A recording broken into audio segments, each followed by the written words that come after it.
دو طرح کی سٹرگلز ہوتی ہیں، ایک واقعی کوئی چیز آپ کے سامنے آ گئی اور ایک آپ اپنے اندر ہی ویک ہوتے گئے. سامنے کوئی چیز آ گئی تو چلیں ہم نے اس میں سے گزرنا ہے، پر جب ہم اپنے اندر سے ویکنس اکٹھی کرتے ہیں یا بڑھاتے جاتے ہیں تو پھر اس کا حل کوئی نہیں ہوتا، اور آپ کو اس حل کے لیے بھی اللہ کے پاس ہی جانا ہوتا ہے، سرنڈر کرنا ہوتا ہے کہ اللہ تعالیٰ میں کمزور ہوں، میں یہاں پہ تکلیف میں آ گیا ہوں. تو جب آپ اللہ کے پاس جائیں نا، اللہ سے باتیں کریں، تو اللہ سے باتیں کرنے کے انداز جو آپ لے کے چلتے ہیں وہ بھی رکھیں، اور ان انداز کو بدلنے کی بھی ضرورت ہے.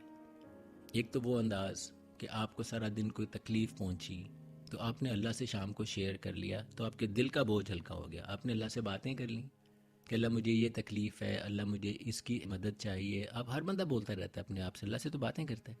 اب آپ نے ان باتوں کے ٹرینڈ کو بھی چینج کرنا ہے.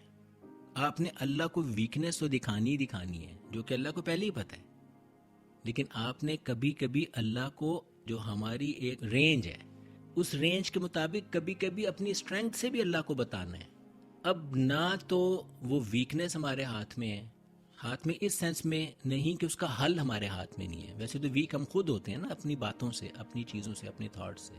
تو جب آپ جہاں جہاں اپنی ویکنیسز، اپنی چیزوں کو شیئر کرتے ہیں، وہاں وہاں یہ بھی شیئر کیا کریں کہ اللہ تعالیٰ میں مضبوطی سے کھڑا ہوں آپ کے راستے پر چلنے کے لیے، کیونکہ ویکنیس بھی اللہ نے دور کرنی ہے اور اسٹرینگتھ بھی اللہ ہی نے دینی ہے. لیکن اگر آپ اللہ سے ویکنیس شیئر کرتے ہیں تو اللہ سے اسٹرینگتھ بھی شیئر کریں کہ اللہ تکلیف بہت پہنچی تھی لیکن تیرے لیے چھوڑا. اب یہ بھی تو شیئر کریں کہ خالی تکلیف ہی بتاتے جائیں، جو کہ اللہ وہ بھی جانتا ہے اور یہ بھی جانتا ہے. بھلے اندر سے ویک ہیں، اللہ ہمیں اندر سے دیکھ رہا ہے، لیکن آپ بات تو کریں نا اللہ سے. اور اس میں ہوتا کچھ بھی نہیں ہے، کیونکہ اللہ ہر طرح سے آپ کی مدد کرتا ہے اور آپ کے ساتھ ہے. لیکن بس جب آپ خود سٹرانگ ہوتے ہیں تو آپ کی اپنی اسٹرگل کم ہوتی ہے. اللہ تو ویسے ہی ہے، جیسا چاہتا ہے وہ کر لیتا ہے.